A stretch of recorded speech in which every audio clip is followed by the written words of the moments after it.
Vous voulez avoir 19 sur 20 dans la dissertation, un devoir, composition ou bien même le jour de l'examen, alors suivez la vidéo jusqu'à la fin. Je vais vous montrer comment réussir toutes sortes de sujets. Maintenant, ici, vous avez un sujet, on te parle de quoi? On te parle de littérature. La littérature est un moyen efficace pour dénoncer les travers de la société, ainsi disait un auteur contemporain. Donc, l'auteur ici nous est inconnu. On sait juste qu'il est contemporain, n'est-ce pas?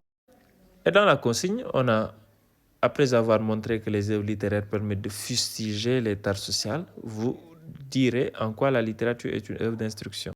Et aussi, bref, pour les élèves qui veulent faire des cours en ligne, vous pouvez nous contacter. Les élèves, les candidats, tous ceux qui veulent faire des concours, etc. De la 6e à la classe de terminale, vous pouvez aussi inscrire vos enfants, etc. Vous pouvez nous envoyer un message sur ce numéro-là. Les cours se font en ligne, vous pouvez vous inscrire là-bas. Maintenant, ici, quelles sont les questions fondamentales à se poser? Il faut se poser ces deux questions-là.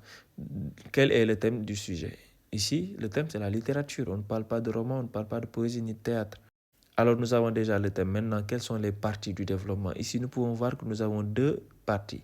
La première partie, c'est de montrer que les œuvres littéraires permettent de fustiger l'état social.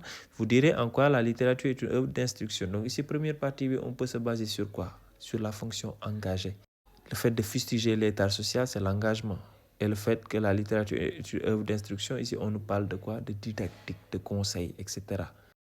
Et aussi pour les élèves qui sont intéressés, écrivez-moi intéressé dans les commentaires. Et pour les élèves qui ont de sérieux problèmes en dissertation, écrivez-moi intéressé aussi dans les commentaires afin que je puisse vous prendre en privé. Donc maintenant, on a déjà fini la première partie. La deuxième partie, il nous reste quoi? L'introduction. Comment faire une introduction en se basant sur ces parties. 5 parties. L'accroche, le fait d'amener le sujet, la reformulation ainsi que la problématique. Donc abonnez-vous et laissez-moi un commentaire à la suite de la vidéo.